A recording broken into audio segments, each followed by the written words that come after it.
경북의 아름다운 명소를 하늘에서 소개하는 하늘에서 본 경북. 한국인의 전통적인 삶이 전승되고 있는 생활공간으로 주민들이 세대를 이어 삶을 영위하고 있는 살아있는 유산, 안동 화해마을을 하늘에서 내려다봅니다. 화해마을을 한눈에 내려다볼 수 있는 부용대. 처음에는 하회 북쪽에 있는 언덕이라는 뜻에서 부계라고 불렸는데요. 부용은 연꽃을 뜻하는 말로 화해마을이 들어선 모습이 연꽃 같다는 데서 유래했습니다.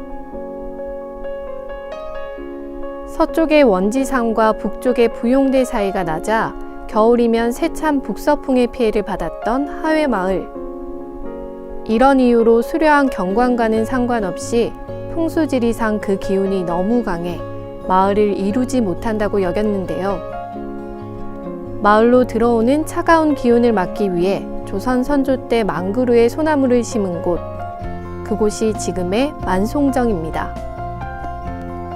북촌댁은 하회를 대표하는 대저택입니다. 양진당과 더불어 북촌을 대표하는 이 집은 경상도 도사를 지낸 유도성이 철종 13년에 창건한 것으로 안채, 사랑채, 대문간채, 사당 등을 두루 갖춘 전형적인 양반주택입니다. 삼신당은 하회마을에서 가장 중앙에 위치해 있습니다. 유종애가 입향할 때 심은 것으로 전해지는 수령 600년이 넘은 느티나무인데요.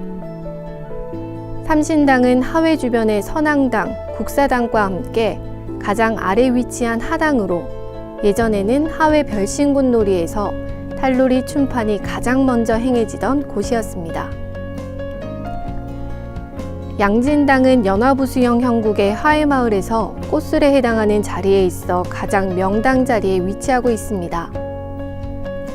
풍산유씨 화해마을 입향조인 전설 유종애가 처음 자리 잡은 곳에 지은 곳인데요.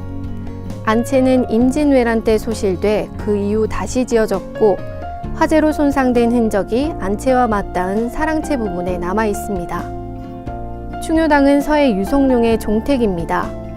유성룡의 후손과 문화생들이 그의 유덕을 기리기 위해 1600년대에 지었는데요. 유성룡이 평소에 자손들에게 나라에 충성하고 부모에 효도하라는 말을 자주 하였기에 이를 받들어 당호를 충효당이라 하였습니다.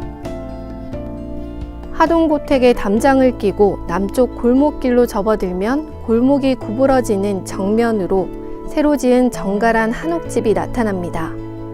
바로 이 집이 남촌댁이라 불리는 염행당인데요. 남촌댁은 충효당과 더불어 화해마을 남쪽 사대부의 가옥을 대표하는 건물입니다. 소슬대문 밖의 초가들은 모두 남촌댁에서 거느린 외거노비의 집일 정도로 그 세력이 대단했다고 합니다. 화해마을에서 나룻배를 타고 건너 부용대로 향하는 길에 자리 잡고 있는 화천서원, 경암 유은용 선생을 기리는 서원인데요. 지산루에 올라 밖을 내다보면 넓게 펼쳐진 모래사장과 낙동강이 한눈에 들어와 멋진 경치를 감상할 수 있습니다. 병산서원은 조선의 유학자인 유성룡의 위패를 모시고 인재를 키워냈던 안동의 대표적인 사설 교육기관입니다.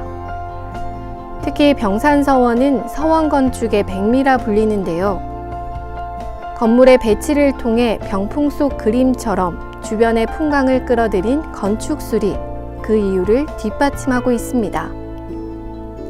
안동 화해마을은 우리나라의 전통적인 유교 문화가 살아 숨쉬고 있는 가장 한국적이며 독창적인 문화를 간직한 시종마을입니다. 자연에 순응하며 서로 교감하고자 노력한 우리 민족의 자연관을 바탕으로 건전한 공동체적 삶을 오늘날까지 이어오고 있습니다.